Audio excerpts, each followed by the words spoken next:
go for broke on. Like those Dior's. Like I ain't about to buy no damn Dior. Yeah, that's a perfect example. And me neither, goddamn it. I ain't gonna front. I did the whole little raffle, and then there was one in Miami. I was like, oh, I'm gonna have to rent a car and take my ass down there. But if I do, student loans is gone, man. The loans is gone. All right. Yo. It's hometown in the spot, you know what I mean?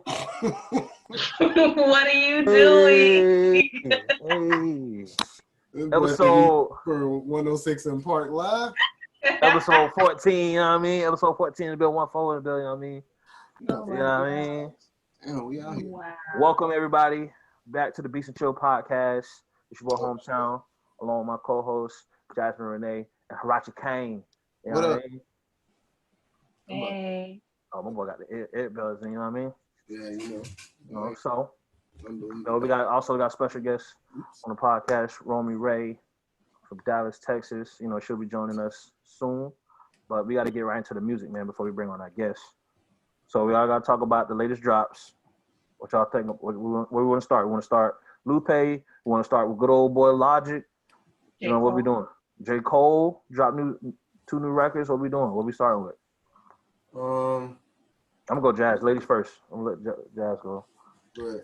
I like them 2 J. Cole songs. I like that it's referencing back to his Simba song. I forget what the name of them songs is, but it was on Young Friday Simba? Night Live. Simba, Grown Simba, Return to Simba. Yeah. Those was pretty fire. I like them. What y'all think? I mean, I fuck with them. I fuck with them. I fuck with them. I mean, it's J. Cole.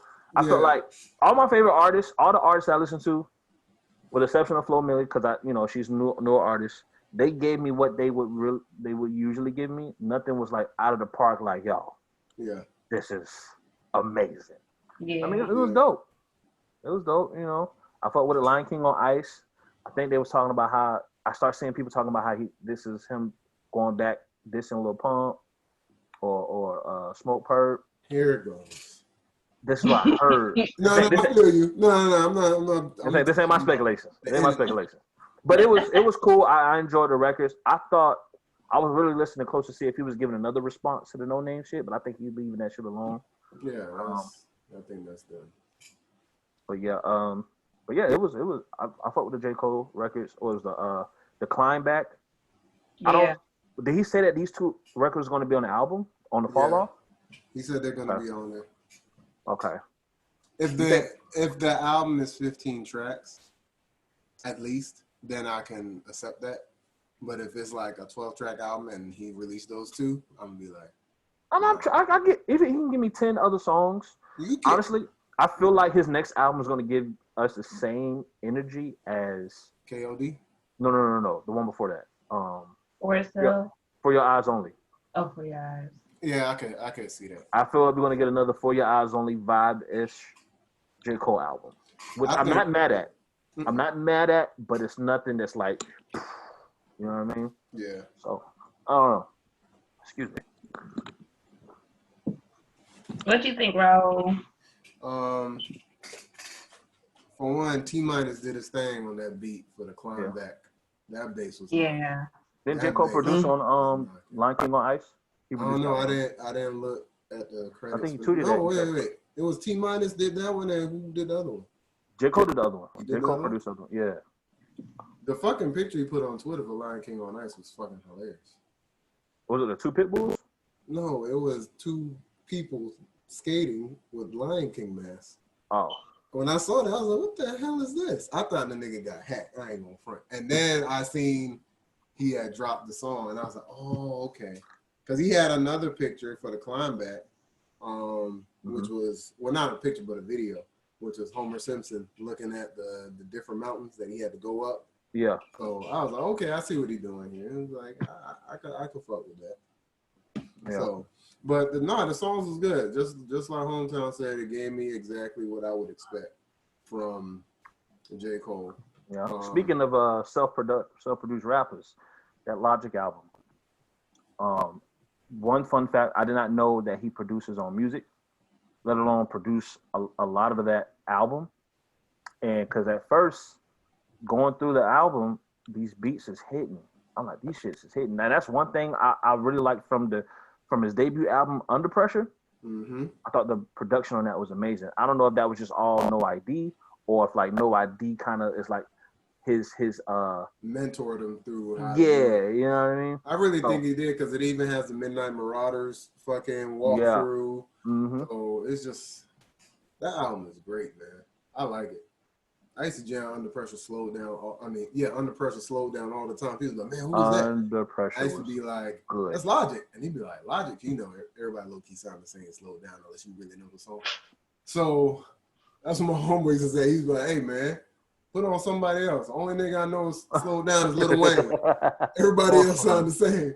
But nah, fucking that album was great.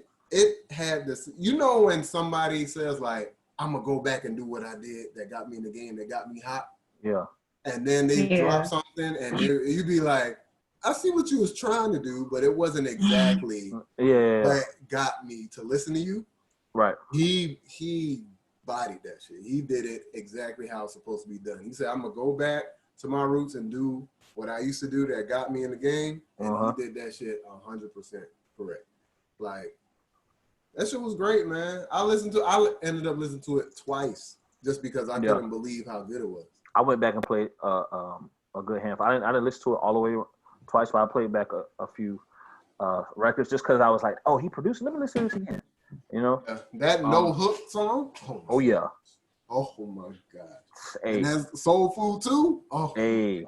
I was like, yo, bro. He had some motherfucking bops on. Like one, he was rapping so fucking good on. I think it was the No Hook record, bro. Yeah. I'm like, man. I was just arguing with Jordan Thompson. He was like, man, he can't rap to me. I'm like, nigga, he can rap. What are you talking about?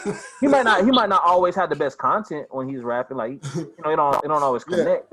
But bro, the nigga can rap. Like, as far as like how to put words onto a beat and make it sound well, he knows how to do that. Now he did a song. One of the songs he did is like one I always like to listen to. What rappers do is like a lyrical exercise song.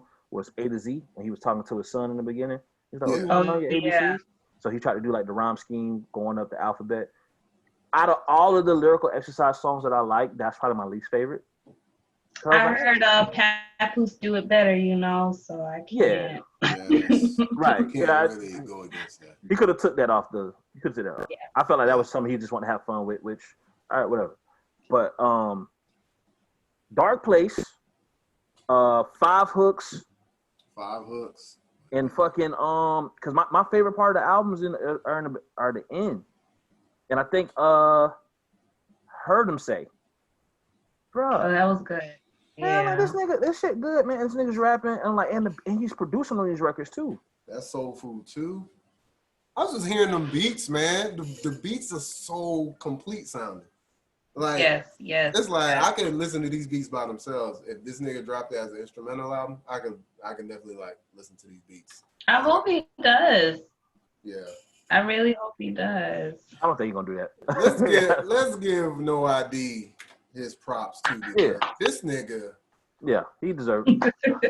It's like, yo, how many classics you finna drop? Like this nigga done did plenty of shit with fucking Ye. Didn't he do shit with Jigga too? Yeah, he did the 444 album. He produced the whole 444 album. Like, the nigga shit sounds so good, man. Now, like, just to be safe, you said that C word, and I'm not going to say that this album is deserving of that, because to me, it's not. But no, I didn't say. I say No ID works on a bunch of classics. You know but you know, you're talking about a lot of albums. I'm not insinuating that this album is a classic. It sounds great, but it's not a classic. Okay, but I will say that seeing that this is his retirement album, which we'll see within a year, I'm not mad at it. I don't believe it. Logic, you know, shout out to Logic. You know, he had a good career, a better career, a career that any rapper would ask for. From the mixtapes to the albums, you know, to just what he was able to do outside of the music. You know, shout out, kudos to him and his retirement. You know, he's leaving, you know, putting it aside to be a dad, and he's going to be doing the whole gaming, twitching, the whole Twitch streaming thing. And if you think about it, he did everything. He did it exactly like the textbook way of how to come into the game. Yeah. Like he dropped songs, then had a mixtape. Mixtapes was flame. Yeah. Got on Def Jam. That is like everybody used to anyway. Want to get on Def Jam. Dropped a classic album on Def Jam, and you know his rappers that he fucked with respected him. Big Sean, No ID, and shit like that. Helped him out with it. Then he had the major like song with the Suicide Joint. Now he's on the Grammys and this and that, performing that song everywhere. Everybody knows his name. Fucking gets a kid, starts smoking weed because he didn't smoke weed. And then he's like, you know what? That feeling of completion, like I've done everything. Now let me go ahead and just like see what else I can do. Like he's had the textbook rap career. You know what I'm saying? So yeah, that nigga. Like I said, any rapper would want his career. You know what I mean? Like I know I fucking would. Like I think he did a good job. I think he did a good job. Like I said, his album wasn't bad. He's had success. Performed on any stage you could think of. Collaborated with a lot of artists. Got respect from. One of my favorite records of his is from his last album. I don't know if it was his last album, but it was the one that had the Black Spider-Man record on it. Yeah. My favorite song on there was the one he had J. Cole on, which is like a secret song. He has like a hidden song at the end. Yeah, called Acceptance, and that's one of my favorite records. Like one of my favorite J. Cole verses. But yeah, man, shout out to Logic. I encourage people to go listen to that, and also too, kind of model like study that. If you're a rapper, if you're an aspiring artist, just starting out, study his career. Study his career from his mixtapes to the way he marketed himself. Like, even though people can say he was corny, this, that, and the third, which he could be a bit of a cornball, you know what I mean? He can't help it. Some people can't help that. But with that, he wasn't trying to be nobody he wasn't. You know what I mean? You got some people who stress they stress themselves because of that. You know, he was who he was, even though he challenged with trying to get people to accept who he was. For what it's worth, he did a hell of a job. So I commend Logic on that. Jazz, you got any last words on the Logic's retirement album? No, I just want to talk about that he's not retiring. I'm ready to talk about Flo Milli. You want to talk about Flo Milli? Okay, let's get on Flo Milli. Hey, yo, listen, bro, that project, yo, that's some toxic shit, but that shit slide. Look at Jess' face. She was like, that's not what I was gonna say. So tell give us your synopsis of this album. I can't. Come on, what was that? I mean, you better than any of us. I like the beats on that album. For sure. I really did. For sure. Wait, you talking about Flo Milli or are we talking about Flo? Logic? Well, you can go in on Logic. I know you say you want to talk about Flo Milli, but you can go in on Logic. Okay. Yeah, Logic's album was pretty good. I love the beats. I really do. It's like you said, Ro, I hope he does a production or at least like just 5 beats on an instrumental. I just want to hear the instrumentals, honestly, because I'm not a big Logic rapper fan, but he did well. Yeah. But I am ready to talk about Flo Milli. Let's talk about it. Let's talk about the Flo Milli. First of all, her album was called "Ho, Why Is You Here?" I love the energy. I'm loving the energy. Love it. And for her to be so young, she sounds like she's gonna last for a while. Like I was listening to it and I was like, she could be with this rapper, she could rap with Megan, Rico, Smino. I just hope she get the right influences with how good she did on her first project. Yeah. That shit was I listened to it this morning. I was in Wesley Chapel at the fucking outlet. And I'm just walking around looking for some Adidas track pants, and I'm like, man, this shit jamming like a motherfucker, man. Walking around listening to Flo Milli, looking at the white people in their face. What? Like, this shit is jamming, man. Like the beats was hard as a motherfucker. Her flow, she was spitting, man. And you know what she reminds me of? She reminds me of like a calm Rico Nasty. Yeah. That shit reminds me of, which is pretty good. Because It's Rico like- Nasty is sometimes I just be like, She She's like fucking Majin Buu, just destroying shit. I was like, man, she is wild. Okay, yeah, screaming She and is- everything. I'll be like, all right. She got this one song on there called May I, and she took a part of Snoop Dogg's Gin and Juice and made that her chorus. That shit was so fire. I was like, Yeah. yo, I don't remember how the original song sound. yeah, that shit Yeah. was hard. I like the fucking what it was That weak joint. the week Yeah, song Week wasn't is my amazing. favorite. Week is gonna be cool because that sample is classic and she did it well. Yeah, She I ain't, fuck she with- ain't trash. yeah. I fuck with Excuse Me, and I fuck with Pussycat Doll. I don't know what it is. Am I just like, I feel like I'm starting to like a lot of my favorite records are towards the end of the album. I don't know what it is, but Excuse That's Me. when you realize you like the shit and then you start paying Yeah, attention. that's how you know you like the artist. Mm-hmm. Oh, that sounds. I like the first half of it. That's usually what it is, like, cause you listening, cause you know it's part of your job title. No, but I listen. But I like In the Party. Like I like how she came in on In the Party. You know what I mean? You know what? I thought she said, "Dick suck when I come in the club," and I was like, so I know we on that masculine energy. A lot of chicks now, but are you getting it sucked? Or you doing the sucking? Oh, But shit. Oh. She not doing I looked at the bars, and the bars say "Dicks Dick up," up. and I was like, oh. Yeah. I got it. Speaking of another bar though, because this shit made me laugh just because not everybody like studies history and shit.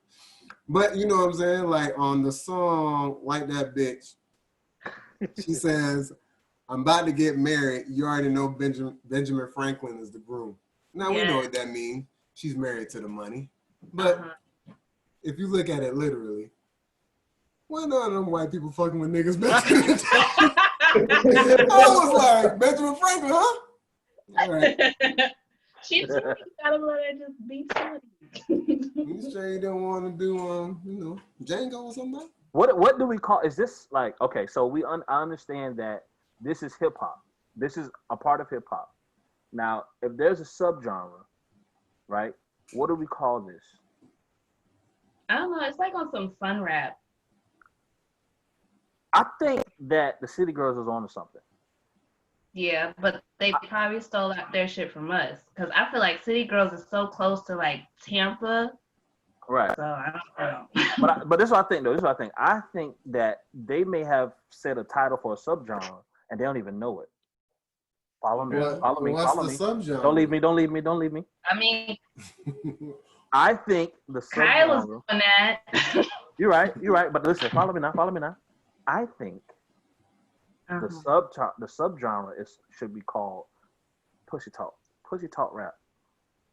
That is not it, man. That's And the not it. Grammy nomination for Pussy Talk. Cause she had a lot of rap. It's like Your head know what I spinning mean? Art Basel. Huh? Pussy talk rap. That sounds like one of them crazy ass niggas somebody would have passed out to me on the street. pussy Get talk this rap. pussy talk rap. I'd be like, okay. Or that pussy talk English, French, man. You know what I mean? I But see, hey, I see what you're saying. she was rap. It's just like she's vulgarly rapping about like her vagina, which is dope. You know what I mean? It was dope. So it's like I don't know. You know what I mean?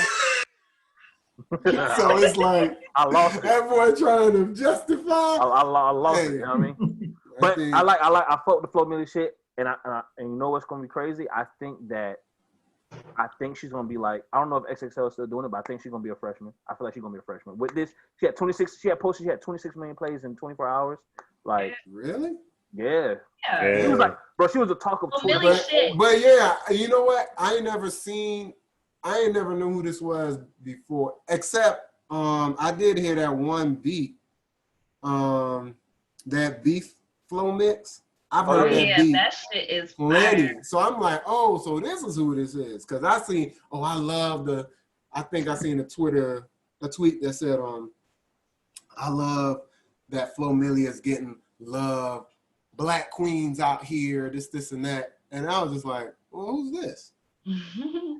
I mean, I'm tight. It's cool. She black. You know what I'm saying? That's tight. And that's always tight. But I was like, bro, who is this? Like, why are we selling? There's a lot of black queens out there. Why are we talking about this one right now? Yeah. Like, so I didn't know that she did. I want to compile a list of like all black the girls, queens. Black, all the just the queens period in rap that came out over the last 5 years. You know what I mean? From the damn, what's her name? Signed to Ninth Wonder. Rhapsody, she dropped the project too. Oh yeah, she dropped the project too. I forgot to tell you, I listened to that too. She dropped the project called Cleo, but it sounded like she made an EP of songs that were already out. That's what it sounded like. Like I feel like I heard these songs already. She already got. Hold on, I'm about to look at Rhapsody. I'm on Tidal, and the shit says release date. Hold on. Did it say June or did it say July? I mean, that's it's Too Lyrical. It came out July 24th. It's called Too Lyrical, the project. Damn, I didn't know that. Yeah, and she had D'Angelo on here, Jizza. I feel like she had a song called Oprah on there with I think her name is Likili. Yeah, but that was on Eve. That's what I'm saying.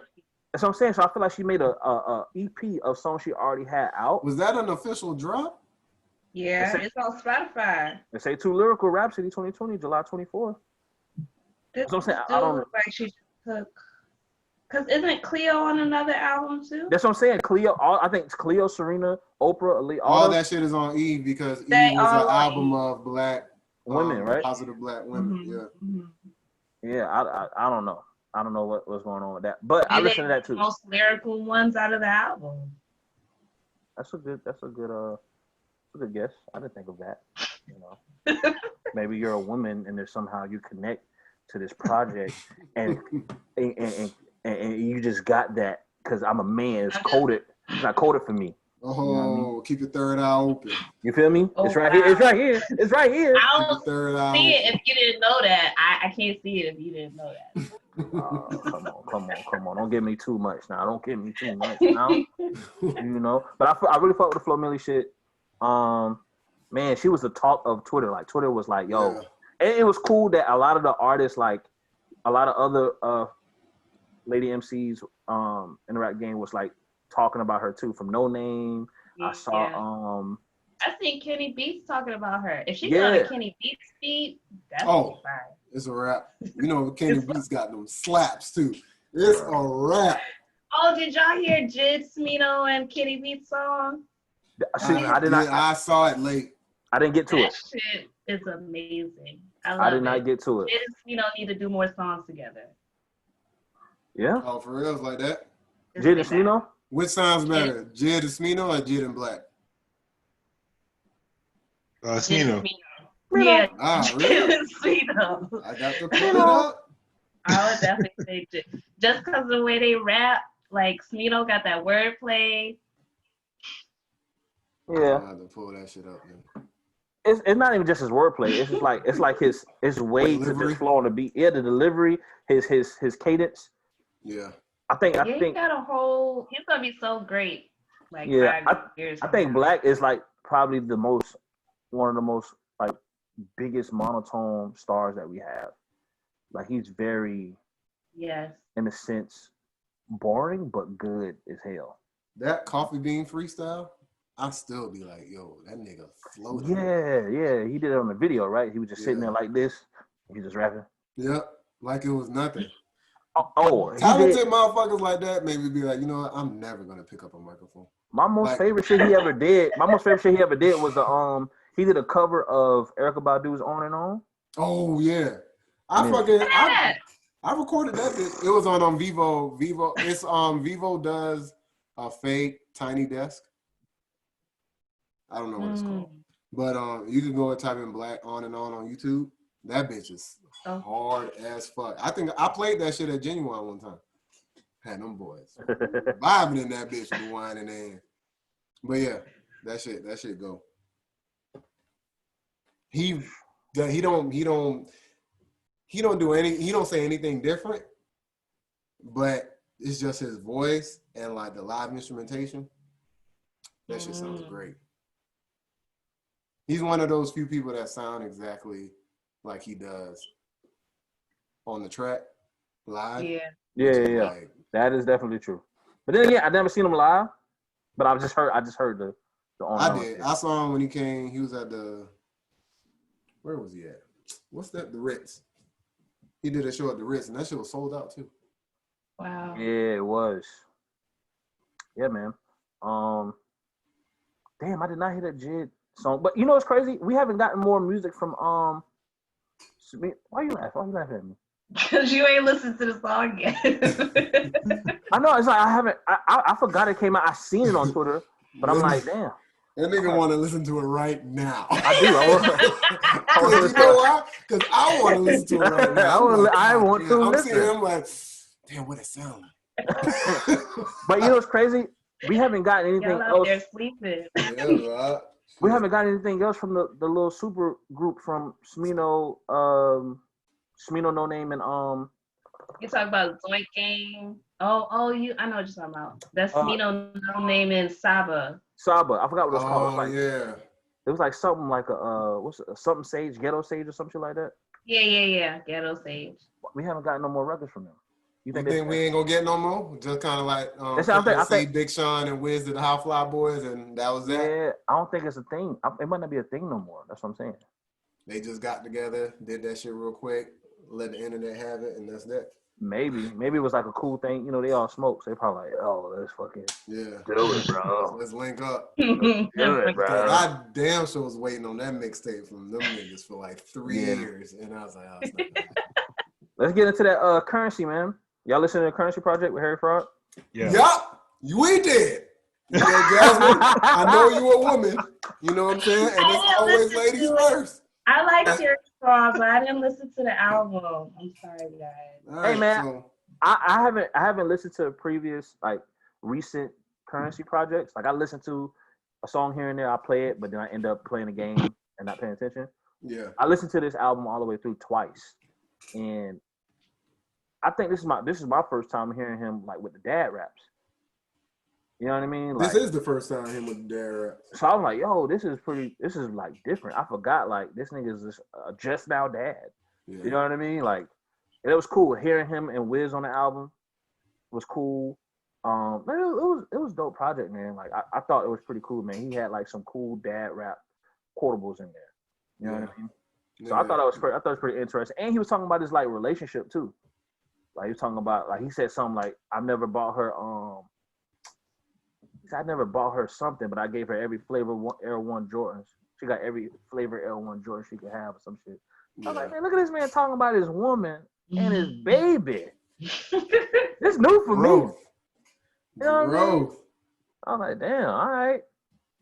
But I really thought the project was dope, man. Like, this is something I'll probably play again. Like, this is one of those Currency joints that I'm probably gonna play some more throughout the rest of this the next month. You know what I mean? So if I'm moving into my new apartment, so I'm definitely I gotta, you know, while I'm cleaning up, setting shit up, I gotta like play music. You know what I mean? You ain't gonna play on fucking Ari. I just got a new apartment. That's my jam. Walking around this bitch naked. And then Derek gonna be in that motherfucker with a nappy ass chin singing that shit. Oh my god. Flippering the whole fucking floor. Oh man. All right. But yeah, man, to spit it out. For all my lifers out there that love, you know, Currency and shit, this is a Harry Fraud production, and everybody's been waiting on another one since Cigarette Boats. Cigarette Boats still reign supreme, but this is good. This sounds nice. The production is great. He floats on every beat. Rick Ross is on it. Conway the Machine, I think, is on it. Yep. Wiz Khalifa's on it. It's great, man. It sounds good. It's very smooth. You can put it on for anything. I mean, that's what it is. If you fuck with Currency, this is gonna be. What was the song? Got a million mixtapes. This is. What was the song? He was like riding in the whip with the beats on loop. I can't remember what song that was. Damn. That song. That's like one of my favorite songs on there, bro. I think it's In the Coop with Jim Jones. Yeah. Yeah, In the Coop with Jim Jones. Yeah, that's I think it's one of my favorite songs on there, man. This nigga dropped 5 projects. This is his 5th project this year. 5th? Crazy. 5th. And this is the only one I listen to all the way through. Tell you that right now. Tonight Show with Currency, Smoking Partners. Oh, my bad. 4th project. And Spring Clean. That's crazy. But yeah, it's a great project. I mean, it's smooth. If you like smooth raps, if you're a smoker, obviously you're gonna like it too. So thumbs up for me, but what's new? Anything else that came out? Oh, Lupe. Anybody listen to the Lupe project? I did. It was cool. It wasn't extravagantly like, oh my God, there's Lupe. It wasn't no Dragas Wave or nothing like that. Yeah. But it was a nice album. Virgil really needed that in his back pocket for the fucking $100 he gave. You know what I'm saying?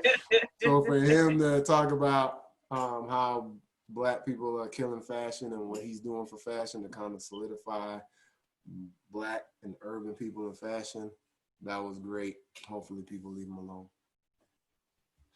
I'm low-key still salty at that nigga because I tried to get the off-whites. I hate to be the guy that benches other podcasts on the podcast, but I was listening to the Joe Budden podcast and they was trashy.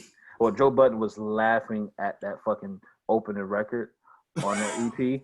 Man, that shit was funny. Oh, I knew that was gonna happen. I heard it and I was like, "Oh, this is cool." And then immediately my next thought was, somebody about to take this and flip it. Shit. Dinosaurs came in different colors. Oh my God. Oh, yeah.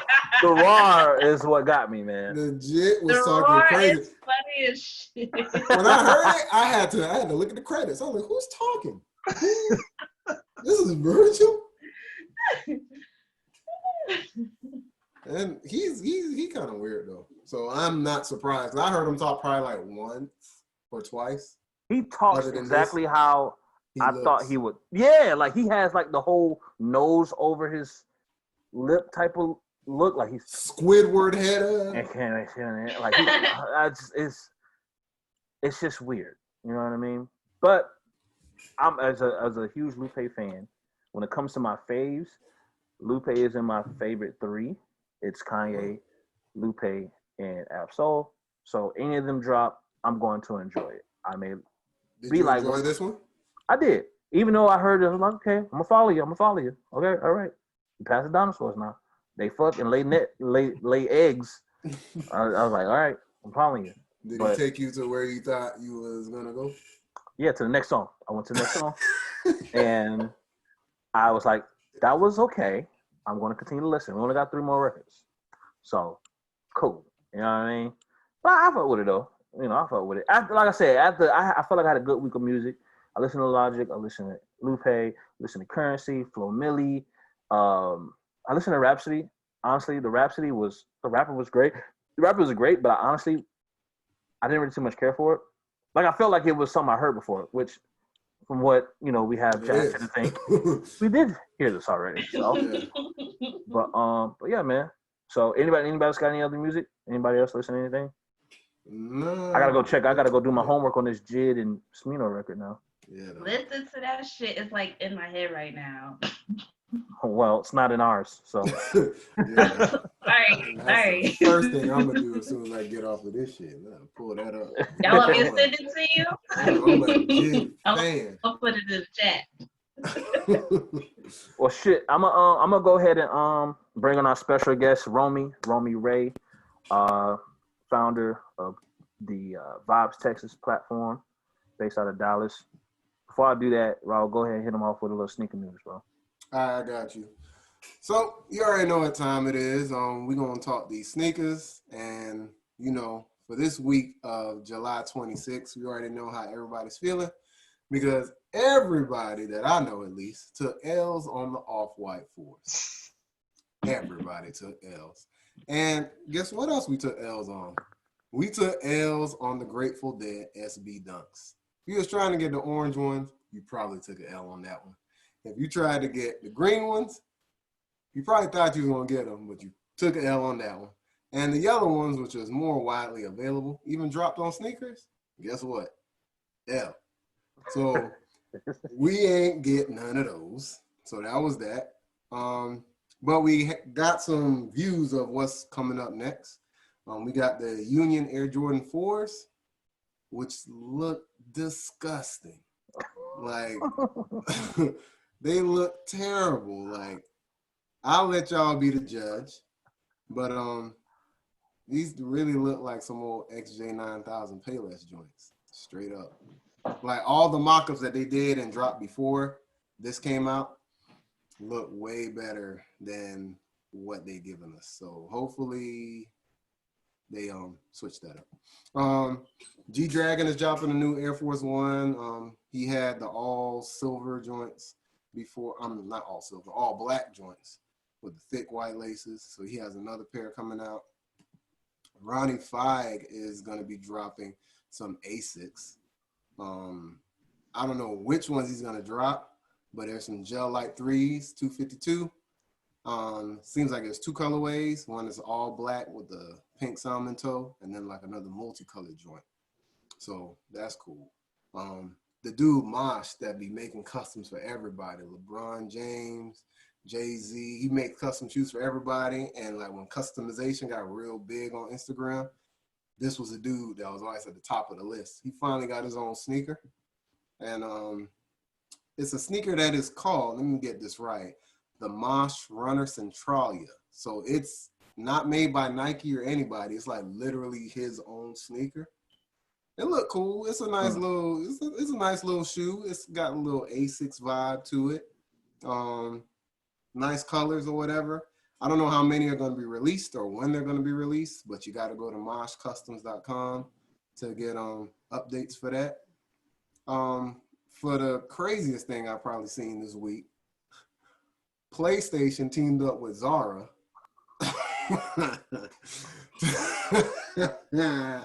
to drop some of the ugliest shoes I done seen in a minute. Put these right next to the Unions for the ugliest shoes that I've seen this week. I'll just let y'all be the judge, man. Just take a look. But yeah, that's that. They're gonna be $50 for the diehard fans, though. You know what I'm saying? I'm just saying, because if you drop a PlayStation, two PlayStation Air Force Ones that are considered classics, and you come back with these Zaras with the thick Skechers senior citizen sole, like what we doing out here, man? What is we doing? But y'all like great shoes, man. Y'all go ahead. The Mocha Air Jordan 1s. They're calling them the Jordan 1s for everybody that missed out on the Travis Scott's Boomtown. But if you missed out on the Jordan 1s, Travis Scott joints, basically these are the same colorway. It's all black around the toe, and then it got the dark mocha brown in the back. They used to be all mocha around, and then basically the same colorway as Travis Scott's, just to have the backward swoosh. Mm-hmm. I guess they figured they'd change it up. But yeah, those will be coming out. Those will be in November, and they're gonna be $170. As far as shoes that are releasing this week, July 28th, so far, all we have are LeBron 17 graffitis in red and in blue, and Jordan PE 34. I know y'all ain't worried about Jordans over. Ain't nobody really worried about Jordans over, what, 14, 15? A lot of people are just 12, 13. But yeah, people ain't worried about Jordans over that, but they dropping the Jordan PE. So that's basically it. So that's your sneaker news for this week. If you need to know anything else, hit me up at I Like Your Shoes, and that'll be that. All right. Cool. So without further ado, I want to bring on our special guest. Want to make sure she's all good to go. Everybody good and set. beatsnchill fam, let's welcome our special guest, Romii Rae. Am I saying it right? Romii Rae? Yeah, you said it right, Romii. Romii Rae, welcome to the pod. How you doing? I'm good. How are you? Can you hear me? Romii, like Beanie Man said, Romii. Romii, huh? Like when Beanie Man had the song, Romii. It's all about Romii. My bad. Well, it's good to have you. I'm the DJ of the group, so I associate everything. Yeah, so we got the whole fam here. You know, of course, it's me, hometown. DJ Raw the Fool, 44, and of course my sis Jasmine Renee. So glad to have you on the pod. So let's get right into it. You know, I don't want to ask no generic questions. You know what I mean? I do. Sure. I I'm not a generic. I hate when people ask me generic questions like, "Hey, so what inspired?" You know, what I mean? I like to ask, you know, "Hey, I throw events, so I'm gonna try to, you know, see how you feel about what's been going on and what you're doing on your end." So, Okay. what I want to start off with, you know, I'm gonna start off with the fact that one, your event is dope. Can you hear me? Thank you. Yeah, I can hear you. Thank you. Yeah, your event is dope. You know, and I'm gonna just tell you a little bit of how I found out about. I don't know if I told you this before, but I booked this producer because you know my event's based on like beats, producers, and DJs. So I booked the guy I was listening to on SoundCloud for a minute. Used to, you know, do a little freestyle to his beats on low or whatever. And named Pure. He at the time he was going by Purist Patillo. Okay, Yeah. So I booked him. I was like, you know, let me see if I can book him. See if he'll come out. No, he in Dallas. Let me see if he come out. Came out, did his thing or whatever. Continued to follow him on Instagram, and then I saw he did another set later on. I'm like, man, that's vibe look kind of nice. Like, look pretty cool. So I followed the the Instagram. Okay, let me check this out. Oh, this is a dope event. But I saw you also had like performances and stuff like that. So that's how I kind of like just found out about the whole thing. It was through Patillo. So shout out Patillo. You know what I mean? You know, that's a homie. You know, but he definitely was a part of it. It was my Beats and Art. Beats and Art event. So I did 2 of those. But yeah, he was a part of the first one. Oh, okay. Cool. So I'm gonna go get right into it. You know, obviously we ain't doing events like that how we was doing it just 6 months ago. You know what I mean? Because of COVID. So like, how has this affected you? And like, what are some things that you adjusted to? Like, how have you adjusted to the whole COVID situation when it comes to your platform? It's more so made me be more, I guess, intimate in regards to what I do. So I did an intimate event where it's just like probably like 20 people, and I did it at my place. And then I do interviews now. So I do interviewing where I kind of do like a living room session with the interview. So I use my place for that too. It's more so just having to connect with the artist on a personal level or intimate level versus a stage or a platform in that way. So basically just using my social media to help them connect the dots in that way. It's been affected because events, of course I like doing events, but it hasn't affected me to where I'm just like gonna stop or do anything, you know, drastic. I did, you know, taking the summer off. So it kind of just made its way to work in my favor a little bit. Cool. Yeah, I've been mine. They'll tell you right now. I ain't in a rush to put no event out. You know what I mean? I don't want nobody who's like. Ain't in a rush. Put no event 30 people have died because of beats and chills. And I was like, oh man, it got me. I hear in Florida, y'all be getting loose out there. So you know. Hey, listen. Beats and death. After we put an event on, damn, I ain't going there. Y'all have no fear out there. No, yes, we do, but the news make it seem like we don't. And some of these people be out here just wilding out, and I'll be like, yo, y'all got to chill. I was in the store yesterday. The lady just walk around maskless, and I'm like, yeah, they don't my care. brother let this happen. Yeah, I went to Deep Ellum like a place in Dallas. I went to Deep Ellum just driving by yesterday just to see if it was shut down because I thought the bar was supposed to be shut down, but they're not, I guess. And everyone's outside, no mask, waiting in line to get inside the club. I'm like, they don't care. So I mean, they don't care. So it's gonna keep going. Let natural selection take its place, man. That's my God. Straight up and down. Like, if y'all want to play with it, go ahead. Yeah. Right. Hey, but so when I started reading up on what your website said about Vibes Texas, it said a group of creatives working together. So what are the creatives that you have in your group? So I have Shirley. She's a painter. She does a lot of paintings. She did a mural piece in my garage, actually. She's like my right-hand assistant in a way. So she handles a lot there. She has a lot of connections that she helps me get. I did an event in New York that she was the connection for that in 2018. I have Mimi. She does art as well. She's like a co-director, so she's my right hand too. I have DJ Cool. He does DJing. He's from Ohio.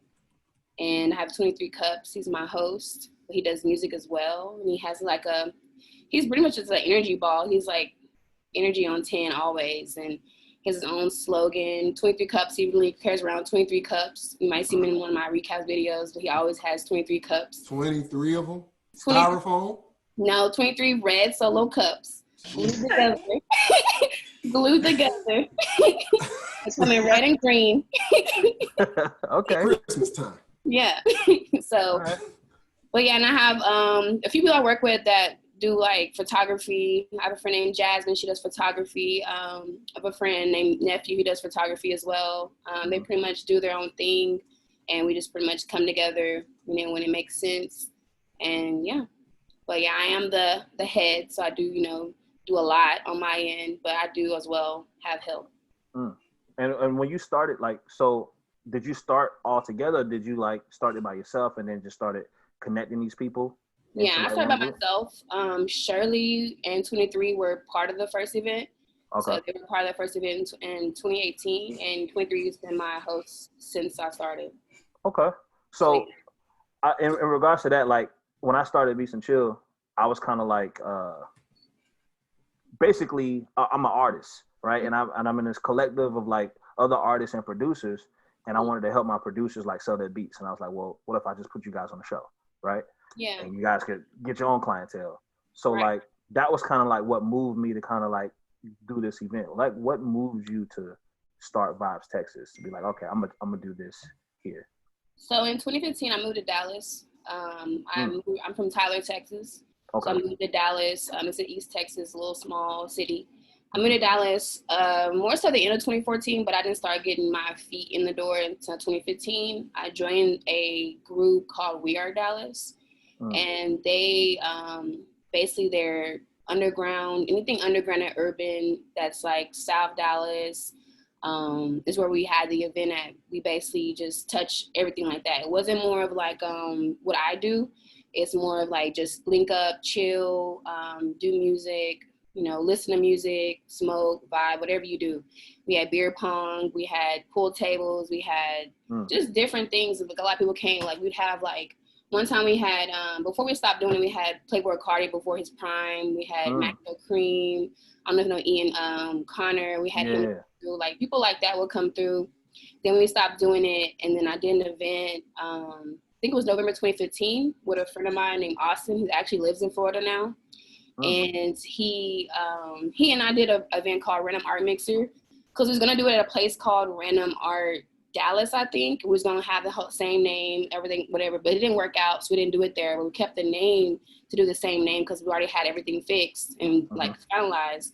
So we did art, music, fashion there, and then that's when I first started realizing I want to do something like that. So in 2018, I started doing Vibes Texas because I did an event in 2017 in Deep Ellum just to see how it went, and a lot of people came. So I was like, okay, I'll just do it, get my life together, get my things together, and then in 2018 I'll start back. So in 2018, I just started back doing it. People started coming. At first, it wasn't as popping as I wanted to be, but I was discouraged on it. But after the first one, we were laughing. Yeah, we know. Right. After the first one, I was like, you know what? I'm just gonna do it again. So after the first one, that's when I got my first recap video done by this guy named Maurice Films. He does videos. He does a lot of stuff now. Actually, he's got way better and everything. And he's from California. He was real nice and genuine. He came out, did a few videos for me for my recap, and that kind of made it become more of a thing because you can actually see it. So after he did that video, more people started coming and wanted to be a part of it. They wanted to see what it was about. And it just became a thing to where I just started giving more people a platform, and it became a bigger platform. And the reason why I keep doing it is because I like seeing people win off of it, because I'm an underdog myself. So I'm used to being an underdog, and no one cares about the underdog. They just I'm gonna take their ideas and run with it. But being an underdog, that I guess the queen of the underdogs in my case, I just bring a lot of underdogs together, and we just start doing things together, and becomes popping more, and it becomes a thing, and we just help each other, support each other, just vibe with each other. Dope. That's tough. Keep going. But yeah, it's been good. It's been fun. it comes with a lot of, but it's been fun. When you said that you didn't get that got discouraged on them first couple the of events, first hey. Boy, hey. When you spend more than you make back. Do you want to tell her the Super Bowl story? You want to tell her that one? You want to tell her that one? I think you could tell just I'm the a Super Bowl story. You know. Long story short, we started out on first Sunday, right? So on first Sunday, so I was scheduled out like, okay, I'm gonna have this person booked on this date, and we had first Sunday was February 3rd. Mm-hmm. I just wasn't paying attention that typically first Sunday in February is Super Bowl Sunday, and we was already getting like a decent crowd, and I realized, and I went, and this was our first event because we don't throw one in January. We try to do like a tryout, right? Yeah. So our first official event in the new year is in February. So I went all out, bought like balloons. I had like the gold letter balloons in the back with the lights and everything. We was like, the BNC and gold. We thought we was out here. And then we was like, we booked. 6 people came, and we was like, "Hey man, like where everybody at?" And I'm playing to the walls in that bitch. I'm just like, hey, like this one. Yeah, let's go spin this. And then I was like, what happened? This nigga came and said, hey, man, the Super Bowl today. I said, so was it during the Super Bowl or was it just like? Yes. It was, yeah. People just left from where we was at just to go next door and watch it. And then they would come next door and be like, hey, man, they got an interception. And go right the fuck back. Y'all should have had the Super Bowl then. Y'all should have the Super Bowl plan. See, the thing is, I never implemented it in my plans. I was just like, oh, first one. We was early in the game. You know what I mean? And yeah, that happened. I remember we booked Sean Bang, a leader from Miami, and I paid him and everything, paid for his travel and everything, and he gave a show. He gave us. He's like Tampa, and I was like, yo, you're talking to me right now, bro. Probably this is easy money. Hey, he went in. It's the easiest money in the world, man. Easy money. Oh my goodness. But yeah, I would have played a mix off my SoundCloud. Somebody would did me like that. Listen, should have live videoed like it was like pandemic going on or something. At the end of the day, I say all that to say, we relate. Yeah, that's cool. We understand. Yeah, I'm sure a lot of people that do events can relate. If they keep doing it, they'll understand. Yeah. Oh, for sure. A lot of folks do the first event and like, okay, never mind, it's not for me. Hey, I see you like really into art. So what goes into your selection of who you select to be an artist for your event that night? Or do you have multiple artists, or is it like one main one that you spotlight? Like, how does that go? It's more so multiple, really. It's a lot of different ones. I mean, it really just comes down to who wants to come to the event, who wants to set up. I don't really have like a restriction or anything that they, make some not or keep them from coming. It's just pretty much whoever hits me up. I'll post a flyer, I'll post like a promo flyer, like saying I need somebody to come out, whatever. And they just, they hit me up, and that's how it goes. But there are some that come more than often that some may see more, but it's because they just hit me up in time to come and be out. Yeah, no restrictions. How, like, with you booking and everything and your artists, how is the R&B and hip hop scene out there in Dallas? In Dallas, it's actually like up there with rap, really. When you find the right artist, it's definitely up there. We have a lot of R&B artists that are definitely taking this time to prosper. There's an artist named LaVoice. She's an R&B artist, and she does a lot on her own. Like, she engineers, produce. She does a lot of her own music. She videos her own self, like her own videos. She'll post them on her page, and it gets a lot of attention because like she's doing it by herself. So it's a lot of R&B artists out here that do, have their own thing. Taylor Morgan, she had an event last night. It was an intimate event, and she had a whole live set up and a band and everything. Like, they really put a lot of time and effort into their craft, and they like to have a good representation of themselves. So I feel like the R&B is up there. Same with rap. It depends on where you're going to look for it. Okay. But yeah, they out here. As far as who's your favorite artist at your book? Favorite artist that I've booked or worked with, or put in the hot seat. See, she didn't even set it up like, now I'm gonna ask you this now. She just said it. I don't really have that many favorites because I like them all, but I will say, I don't want to be biased, but I really rock with Coach Tev. He's like, he became a real good friend of mine as well. He helps me in a lot of stuff. He does videos also, so he helps me in a lot of videos that I do now, like my living room sessions. Like he's like an artist that's not really like caring about doing stuff for you and want something in return. Like he'll do something for me and not ask for anything in return. Granted, I do his hair, so I do his hair, my videos. But him, Blake Chris, he goes really hard. He raps. He's like raps with Coach Tev. That's kind of how I met both of them. They both came out and performed my second event, and it's been pretty much a thing now. And I really, really rock with LaVoice. She's one of my favorites too. Painter wise, a few of my favorites. I'm not gonna do favorites. Art Vibes Only, which is Jazzy Rican, Shirley, Mimi, and I like Candy Arts and Art by Martell. Art by Martell started with me in 2017. So, yeah, I have not too many favorites, but I do rock with them. I don't want to say favorites because I want to get bashed later. And then Tierra Unique is always coming through for my living room sessions. Cool. But yeah.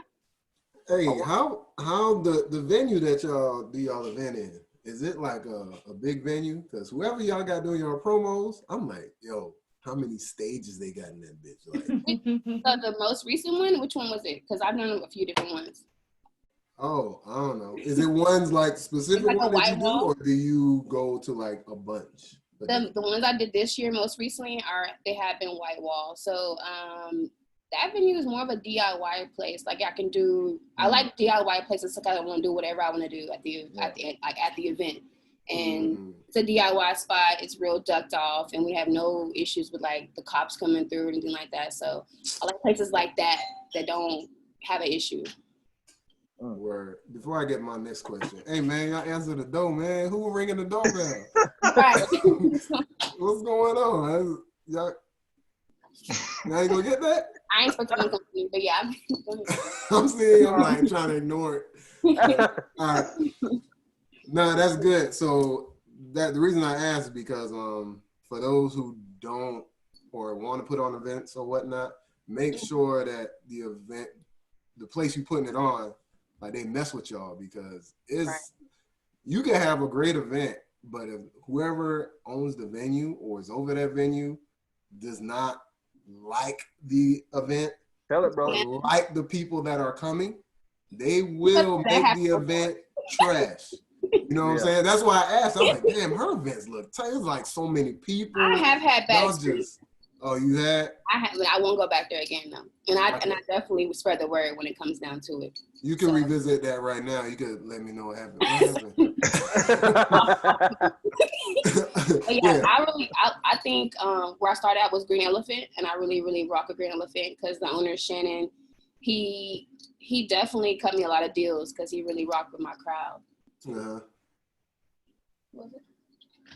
It really, really rocked with my crowd, and he's always, even his crew was like, your event is probably one of the best events we have here. There's never trouble, there's never any drama. Everyone's here just to have a good time, and we all respect each other.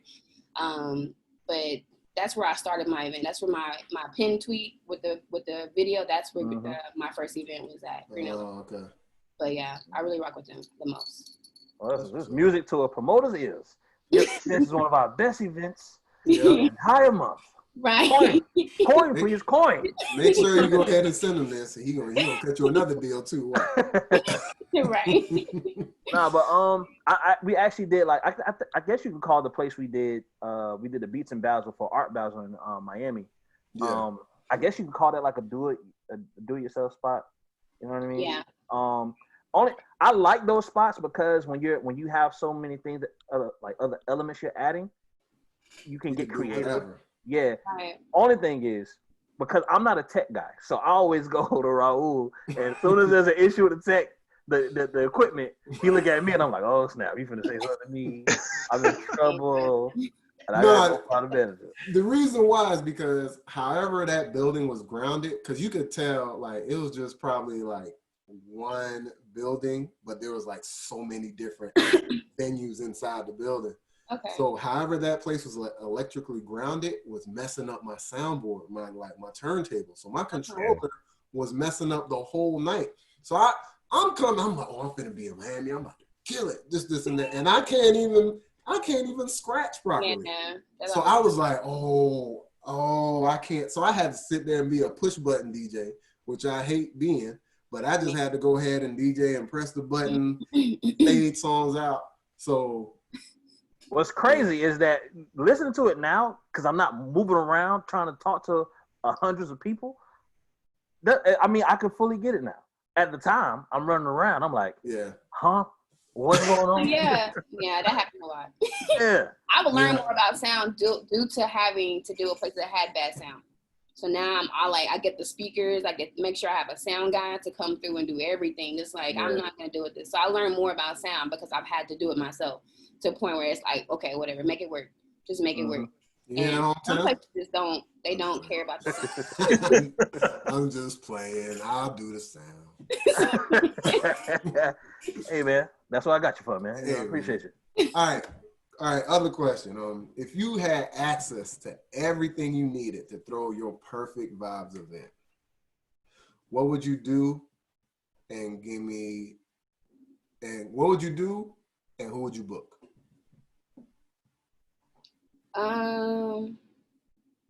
Well, now you can do anything you want. It don't matter if you wanted Gucci. It don't matter if you want Pharrell to come and paint. You could do whatever you want. That's what I'm saying. I ain't trying to give that sauce, nigga. What you mean? Well, it was already in the plan before the COVID, but I was gonna do my first concert in August. Oh, man. And same thing, just bigger.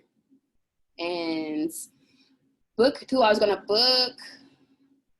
Well, I had several offers that I was gonna go with. It was gonna be either Spino, Saba, Mick Jenkins. Oh man, I would have bought a ticket. Or Pivot Game. So I like Pivot Game too.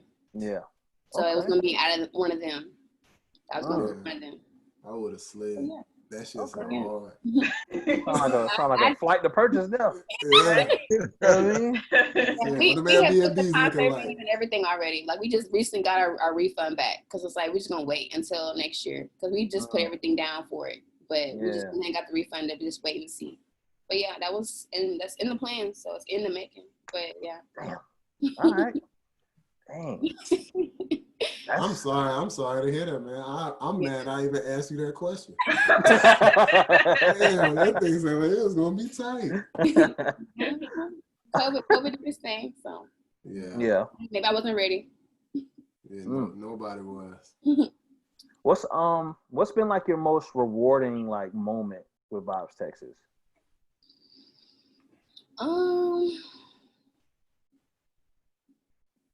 I think just packing out every time, and I wouldn't say selling out because I don't really have a set number on when I sell out. I just know it's packed when it's packed. When I can just walk through and I have to like literally push people out the way to get through. And there's always people that don't know it's your event and give you a look like, I'm like, okay, girl. It's like, you can get out of here, really. Man.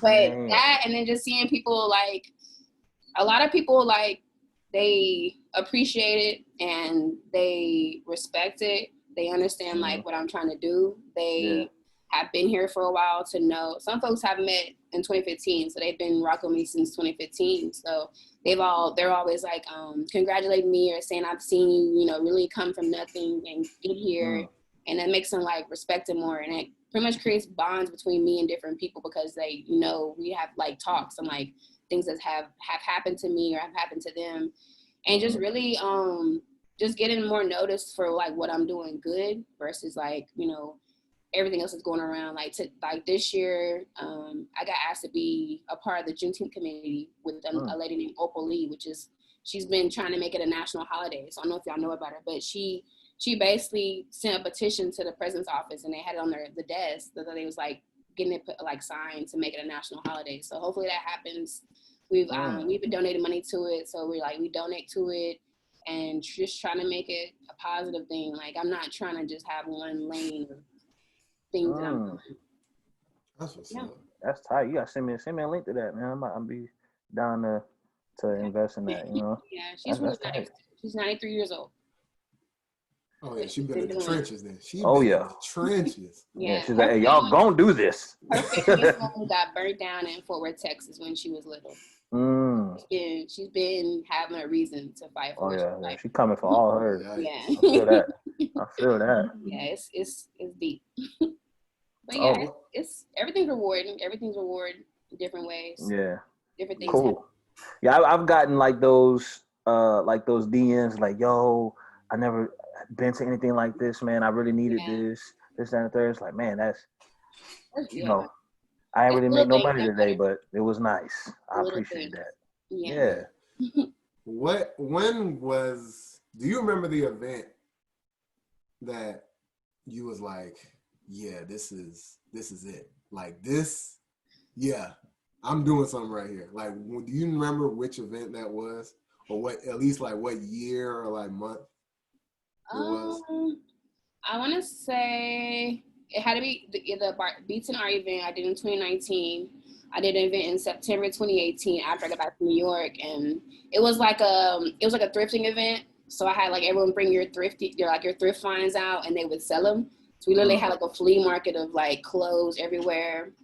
That event was good, and then this year in January it was my ladies event. So it was just ladies, like lady lineup, lady creatives, lady vendors, food, drinks. Everyone was ladies, hosts. And it literally was packed. It was like one of my most packed events. And it was because it was just for the ladies. And it was ladies in there. So it was, one thing about my event, it's not like a sausage fest. Like, more ladies will come versus men, because it's like, oh, we support each other a lot more, I feel like sometimes. And then men will come because the ladies there. But the ladies event was deep with ladies. People I've never even seen before was there too. Like, every event, it's like someone that I've never seen comes. Crazy thing is, our events, we've had 2 ladies' nights, and those probably have been some of our most successful nights. Yeah. Like, they come out, but the ladies put on a show. Yeah, they put on a show. So I definitely see what you mean. We gotta show you how to do it sometimes. So go right on it. Ain't no problem. Ain't no problem. Ain't no problem. Yeah. You know, it's crazy. I know you mentioned Coach Tev earlier. I've been jamming Coach Tev for like the last. Yeah, he be talking about Coach Tev all the time. I fuck with his Coach of the Year project. Oh yeah. The dude is nice, man. Cause do he shoot like his own videos and all that too? Yeah.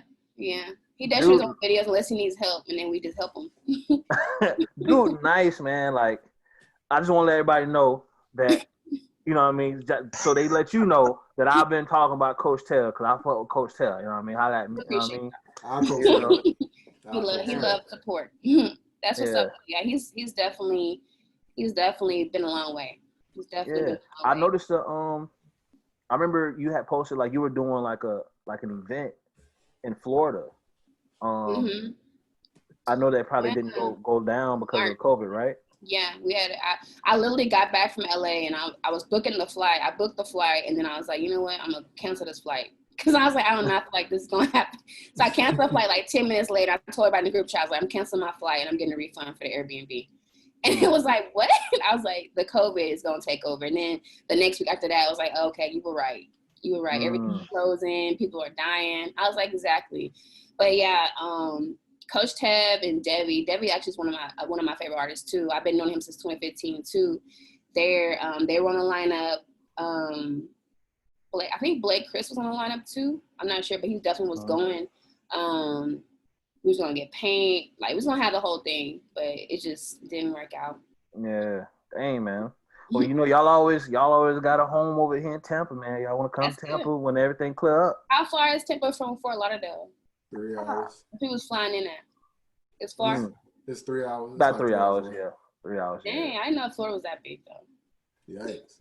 Well, you do stay in Texas. So it's like, it looks so small compared to yeah, it is. And the way everybody want to cut this place off because we'll be wilding, Yeah, they trying to get y'all out of there. Yeah. Even Donald Glover had a Florida Man episode, didn't he? Can't forget that. Oh man, what's been like the toughest challenge you overcame with your platform? Just not overthinking and believing in it. I'll get to where I'm like, it's not being supported enough, or I don't feel like people are understanding like what's going on. But it's more so when I like earlier on in it, I was like just doubting it and just like being doubtful. And then you have to get out of like expecting support when you're giving support, because not everyone moves the same way you do. So it's more so a mindset. Me having to relearn everything and like teach myself how to I guess think different when it comes to how I approach everything. Like I'll think about something before I respond to a lot of things, or I'll like wait a few days before I respond, just to make sure it's like I real thought through first. And just being more organized and planning. Like I'll organize the event and reorganize it over and over until it's like perfect. And then I'll literally draw out my layout for all my vendors. So when we get there, you know where you're going, like to make sure everything is like there, because my host early on, we would have like so many debates on what we should do. We started with doing open mic, and then we changed it to where it's like you have 4 minutes, and then he had a little timer and he like cut it off at 4 minutes, because people, when you do open mic and you don't get to have everyone on open mic, everyone gets mad. And it's like we have a time frame, and like the time frame, you came at 9, we're over at 8:30. Like we're not gonna let you get back on stage and do your open mic when I have artists that are actually on the lineup about to perform. Like you're here on time, so you gotta teach people to be on time too. It's like teaching people around you to be more mindful of like time management, being attentive, like what's going on too. But it's just being able to, I don't know, different mindset. I've changed a lot over Romii, my team is listening to you right now like you are so much better than hometown. They are listening to you like, wow, right. you are way better. Goddamn right. I'm glad he said it. I wasn't gonna put you on blast like that. You know how many times? Because for one, it ain't doing like, since it's producers, they not always doing like songs. They just kind of playing beats or whatever, right? And they be playing beats, and then next thing you know, you be like, man, how long this nigga been up there? Yeah. You be like, yo. And then I look, so I can't make faces or do whatever because I'm behind them, because I can't do none of that because I'm behind them. And everybody's gonna see, because they got their friends putting them on Instagram, whatever. Right. They gonna see this nigga like, hey man, get this nigga off the stage. They can't, ain't nobody gonna want to come to beatsnchill after that. You know what I'm saying? So I just be sitting there and I'll look and I'll do the soft look. I like look over the hometown like.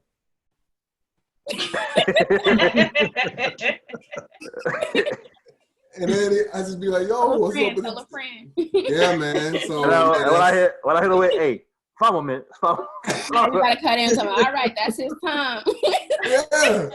Nigga gonna tell me to tell him 5 more minutes. I'm like, time. My sign of like you gotta get off is like if I walk up on the stage to the side, that's like, hey, nah, all right, I'm up here now. And then, but he don't say nothing. He wait till they look back. He look back at him, and then he be like, damn it. Hey, let me let you rock out. One more song. But like when throughout the whole event, I'm telling you, Romii, as soon as I get to the venue, and I'm usually with 4-4, right? He will tell you, the first thing I say is, man, I do not want to be here. Yeah. I do not want to be here. I want to go home. I just want to go home. No, I'll be like, I'm ready for 1 a.m. or 2 whatever time is ready. I'm ready now. Y'all so I'm not alone. Okay, thank you. Because I'm like, I don't want to be here. Like, Darius, can you do this? People think that shit is fun. It ain't have fun. You seen Romii? Like, is there not somebody else you can look for? Listen, I'm telling you, man. I'm like, yo, I don't want to be here, bro. Like, man, I'm ready to go home, bro. Yeah, now. I'll definitely dip off and go smoke somewhere. And people were like, they've been looking for you. They've been calling you. I'm like, I'm sure. That's why I walked out and went to the car. I keep a beacon. I keep a personal beacon in my mind for where hometown is. And when I don't see him in the crowd, I be hoping nothing happened. Because who's next? Oh, I don't see hometown. Oh. I be like, God, So what we gonna do for this? In the middle of some people want to walk up with the hey man, you see Hometown? I told him we're gonna go ahead and email you the tracks. You gonna email tracks in the middle of me playing music, son? Oh, like, Yeah, yo, what's going on? You know, I've had to like get to where I make them email. Ask them to email like their music like a few days before, and then it'll be something that don't even do it, and then come to, can I email you the track? I'm like, that's dead, son. the Hey. DJ already got everything loaded. Like what? You got a USB? Hey. Rhoda finna bring a lot of changes to Beats and Chill. I'll tell you that. I'm not gonna be able to, one DJ. Okay, she's not even a DJ. Well, he's not even a DJ now. But I had someone come and say they was a DJ. They came and asked me if they could play, if I had an aux cord to play their music off the laptop. I was like, you don't have a table or anything? Like, don't DJs carry tables to like, spin their music? You're not prepared? And they was like, you don't have an aux cord for me to play off my laptop? And I was like, I mean, no. I mean, I'm sure you do. It's not really a kickback. I was like, and really got offended to where they don't even talk to me no more. And this was like 2018. And I'm like, why are you mad at me for you not being prepared? Because of you It fucking wasn't even my fault. They couldn't play. I'm like, I mean, I don't really know what to tell you. Like, I'm already in the event now. Like, we're in event mode now. It's like everything that happened, that had to be happened before is not going to be able to happen right now. Yeah. They don't understand how dumb they finna look standing there with a laptop in their hand like they're a waiter playing some music. You gotta wait till like they're the busting tables, and they just gonna be sitting there like, yeah, this is everybody on the outside gonna be looking like, they had some nigga standing there with a laptop in his hand. Silent? Yeah. They don't understand that. It's been fun. It's a lot of stuff. It's like, I'm like, really? As soon as somebody come to me with a flash drive or whatever, I say, let me get you the roll. Let me get you the roll. I know a guy. Oh man. Hey man, Rhoda about to bring about some changes, bro. Like this conversation. Man, hey, brother. You gotta think smarter, not harder. Hey, okay. So I was telling Jazz this before we started recording. So we were setting up. We were setting up with a partner to do an event for South by Southwest. We were setting up like sometime in the fall last year. Mm-hmm. So I've never done an event out there, but our partner, they was like, hey, we like your event. We want you to do like your brunch style beats and brunch event out there. So I was like, all right, cool. I figure out a plan or whatnot. So I was okay, what can I do? And we already had some of our sponsors. They had their partners out in like Houston. That was like, hey, if you ever want to do something out in Texas, let us know. As long as it's not during Astro World Festival, we got you. I was like, all right, well, okay.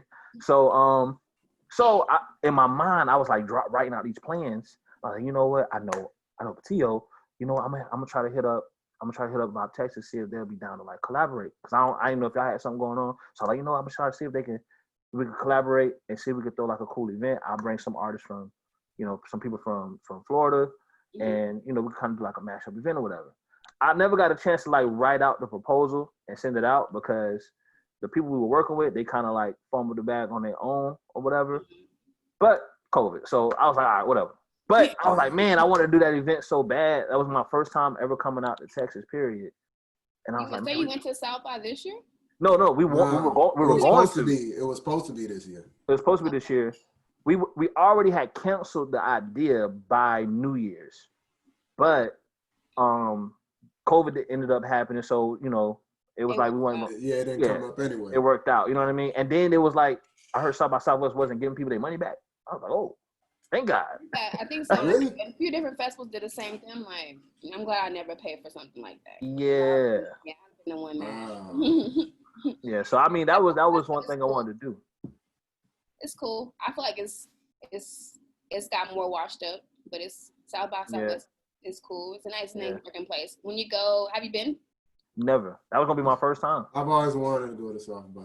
I went in 2015, and that's probably the best time I ever had. I went again in 2017, and told myself I wasn't gonna go again. Oh, so the 2015 one. Was that good music was there? Yeah, I actually was.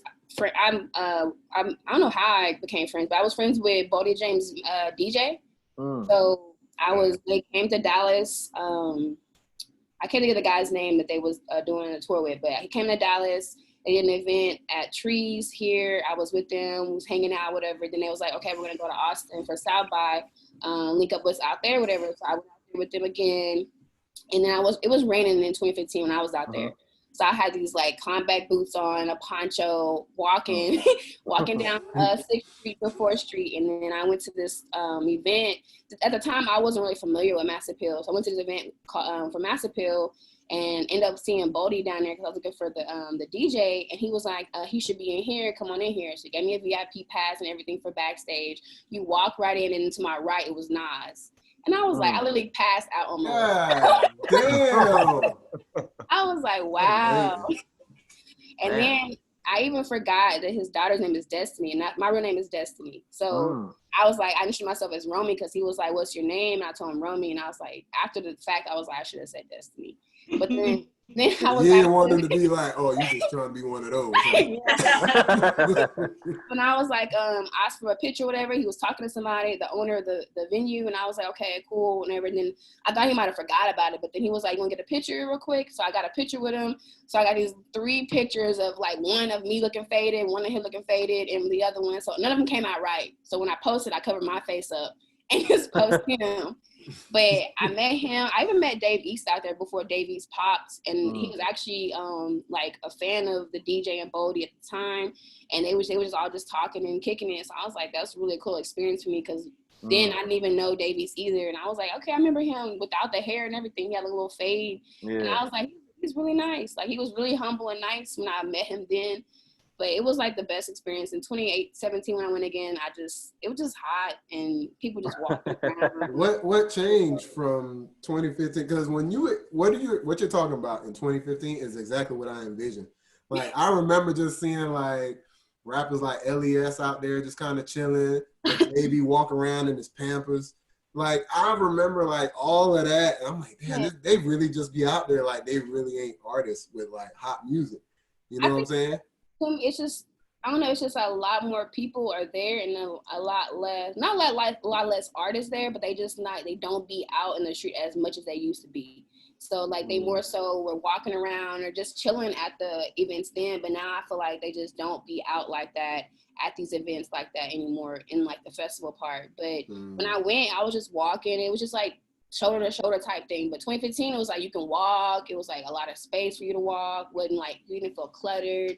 And everyone was just doing different things in the street. Like, it was more chill and, like, laid back versus, like, just crazy shit going on the whole time. So, like, Art Basel back in the day versus Art Basel now. That's exactly what it sounds like. Art Basel's not. I really want to go to Art Basel. Art Basel is It was cool. fun. It's cool. It's fun. But that whole thing with the streets just be flooded and it just be nothing to do with art. People just out there because it's Art Basel. Yeah. It's like that. Even though music is out here. It's just out there chilling, but the events that you do get into, oh man. Oh yeah. We went to an event, a little brother was there performing together. And you know, like they haven't been fucking with each other for the longest. So they was in there performing together. That was like the first time, and on stage, it was like, yo, we gotta get an album, we gotta get this out, this and that. So it was like real organic or whatever. So and that was last year? That was last year. Yeah, last year. Is it December?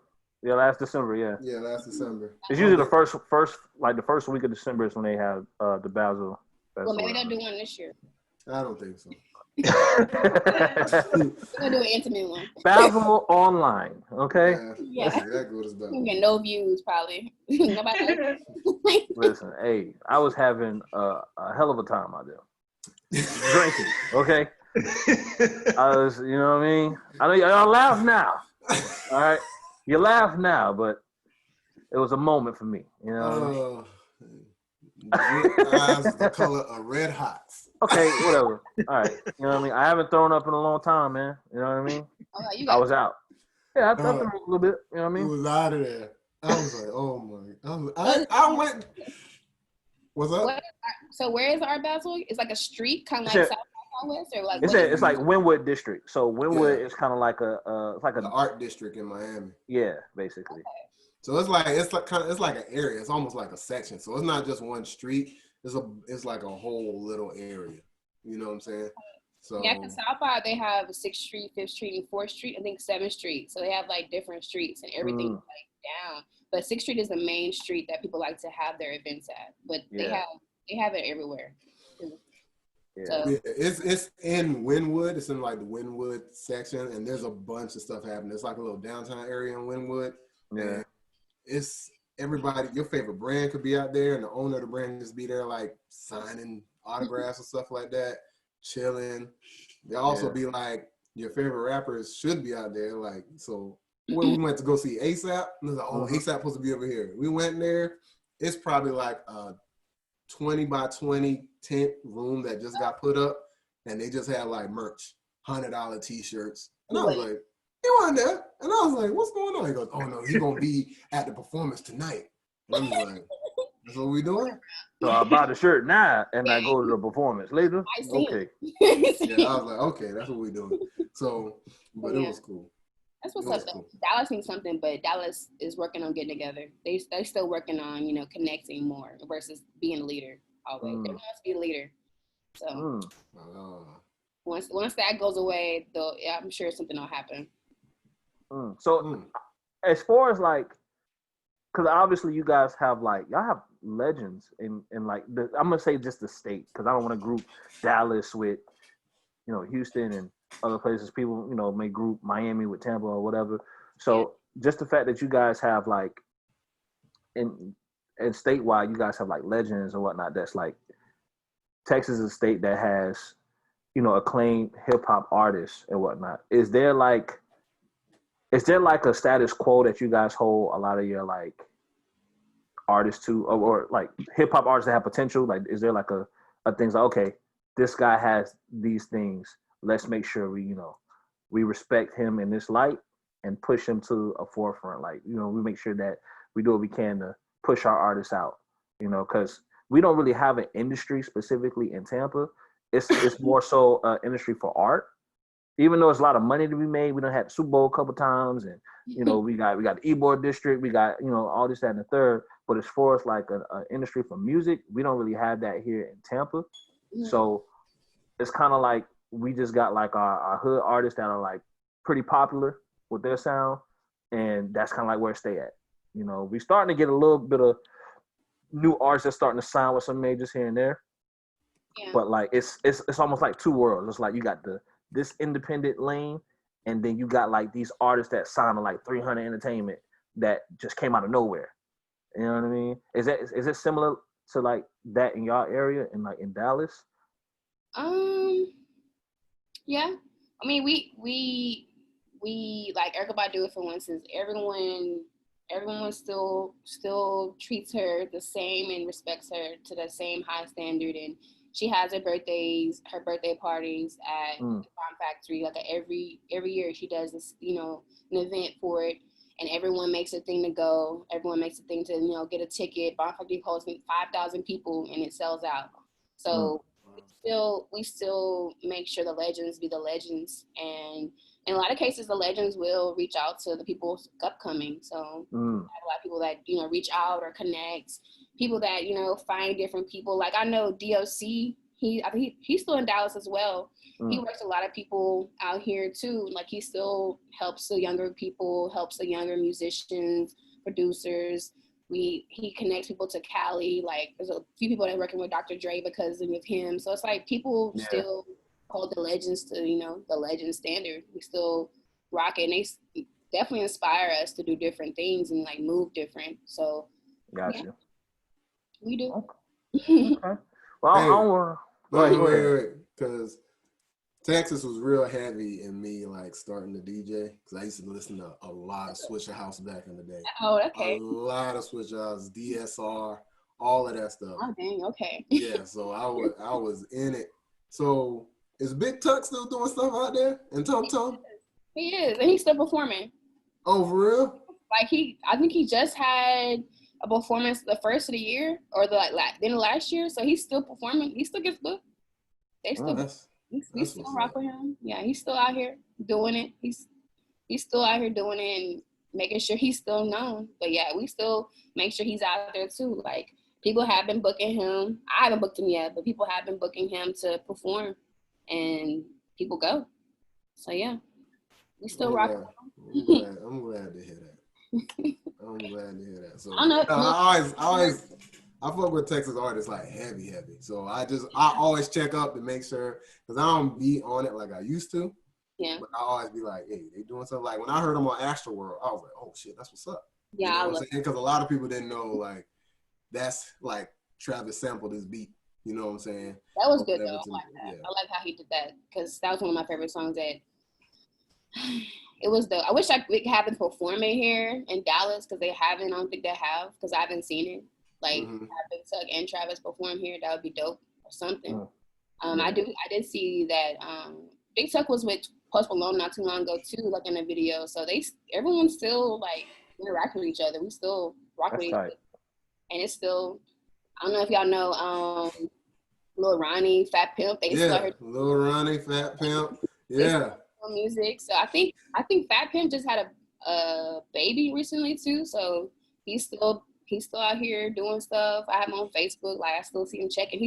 I think he's about to start doing a video for Rag Daddy. So what? He's doing an official that song old as hell though. He's about to do a video now. He wants to do an official video for Rag Daddy. So he posted that the other day on Facebook. I was like, okay. Oh man. Y'all got Beat King. Beat King always got the slaps for y'all too. Yeah. Beat King. That's definitely the era when I was going to the club, and Beat King was definitely the song. Yeah, and he dropped another one recently that's like getting a lot of burn on Twitter. In his video, I think she was in that video he just dropped. For real? He just dropped the video, and she was in the video. Like she was dancing in the video. So she's from Dallas, but she went out there and was in the video. So she just posted on her Instagram again. I was like, okay, girl, I see you. I know you see me where I will not be. That's exactly what that was. Y'all jam a lot of slow down music in Dallas just as much as everybody else around there? Yeah, my DJ, he does Chop to Screw. So that's what his is. So he likes it. So he's not even from Texas, but I sent him a playlist full of Texas artists and he'll go and chop them. So that's one of his things. He likes that. I'm glad to see. Be sure to send y'all a playlist so y'all want to, new Texas hips. Oh yeah, send it over. Yes, send it. Hey. A lot. It's a long list. Just say I'm gonna know most of those already because that's my job. But I will take it. Okay. I want to ask you a couple more questions before you get out of here, Romii. But as far as like artists who want to get in touch with you, because like you said, you're doing write-ups as well as booking. What is like 3 key elements that you look for in artists to work with in any capacity? Quality, like how your music sounds, how your project looks, how you present it to me. I get a lot of emails to where they just send a link, and it's like, what am I doing with the link? Like, how do you approach it? And because I do a lot of stuff, and I don't like having to do too much to find something when you could just send it to me when we look at it. Just how it's presented, how it's carried, like how you present it to me is how much you respect your own art. So if you don't need to put too much into giving it to me, that speaks a lot to me. That makes me feel like you don't really want me to see it. I don't really care about the followers because a lot of people I don't really look at their followers. Like I'll just send me your music or whatever and I'll check it out. So the followers doesn't really matter to me. Views doesn't really matter to me because there's a lot of people that's out here that doesn't really have views or followers or a support group. So it's pretty much just how you present it, how you carry yourself, and it's pretty much just how you feel about your own music, really. Right. But I'm down to work with. If it sounds good, I'm gonna definitely listen to it. I listen to all kind of music, from country to jazz to hip hop, indie. I like a little rock, so I listen to a lot. To piggyback off of that really quick, what was probably the most genre-bending show that you threw at Vibes Texas?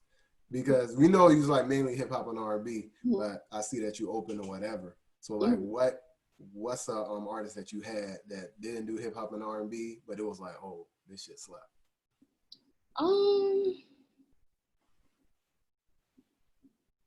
I won't say I haven't really done rock. I mean, I have artists that have put rock in their playlist, in their set list. but it hasn't really got to where I've actually been able to do, because I really want to do an EDM event, but I haven't been able to like grasp the crowd that I want until recently that I'm able to like connect with people that does the EDM events.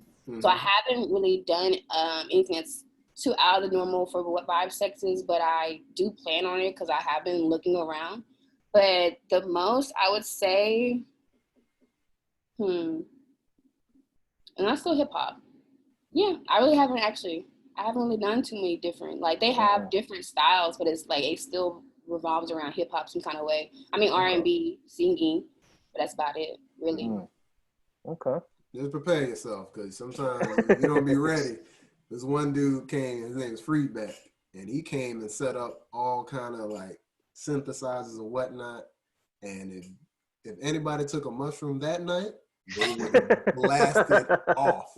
The kind of stuff he was playing, I was like, yo, I don't even know what I'm listening to. It was cool because it was so different, but I just wanted to know because we had that experience. Because I've had artists to where like they've like, it's more of a mosh thing. I'm not sure if that'll still be hip hop, but it's more of like they just moshing and someone was like, what is he saying? Like they're just calling in the mic, and I'm like, I don't even know myself. I mean, he just wanted a chance, so I let it. The Freeback Tampa dude. Beat Weekend. Yeah, Freeback dude was like, oh boy, okay. Yeah.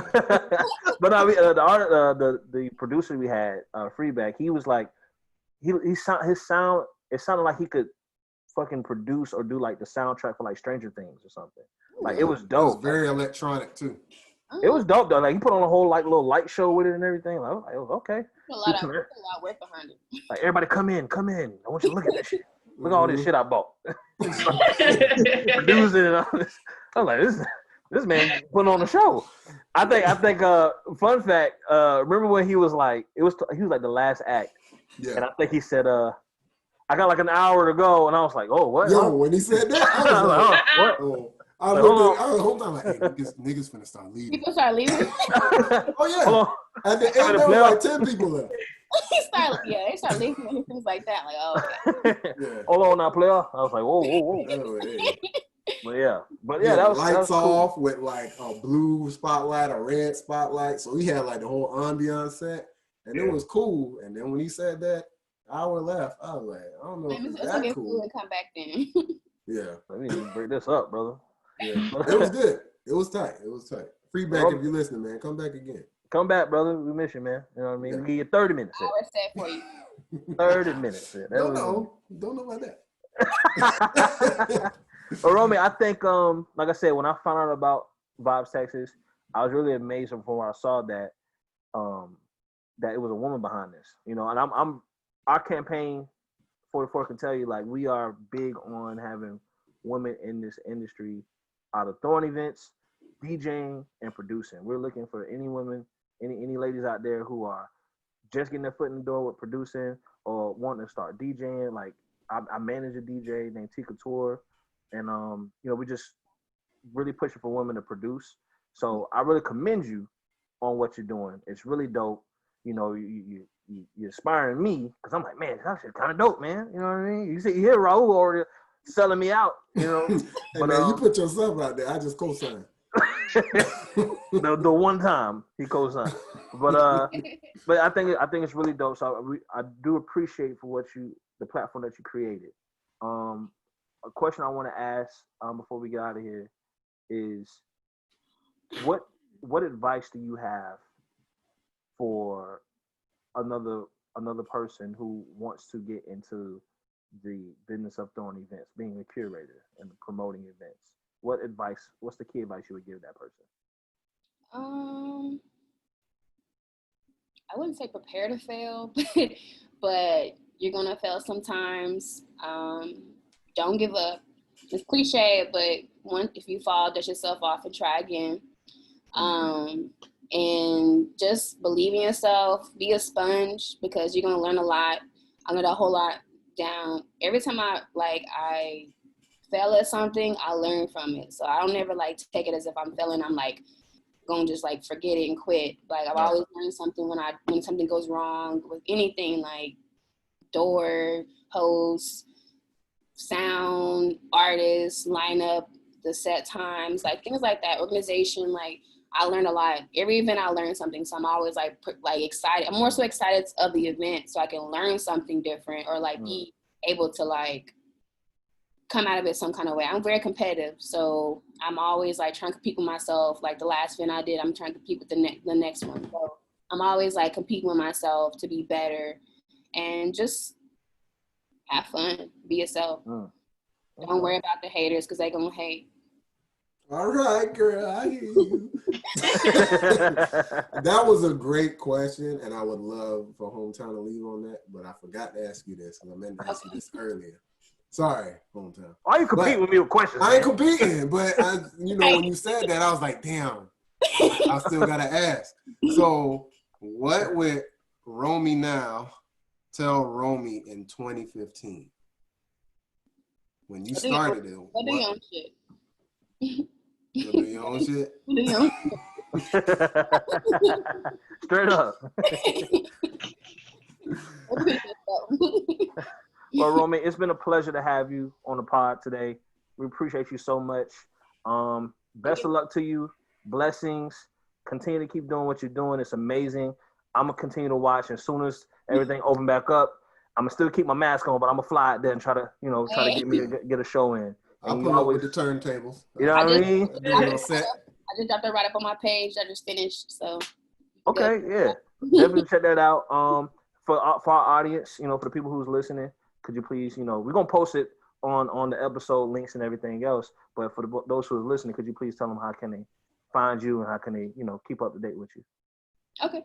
You can follow my Instagrams, Twitter. Everything's the same. Romii Rae, ROMIIRAE, or Vibes Texas, spelled out. Vibes Texas on all social media platforms.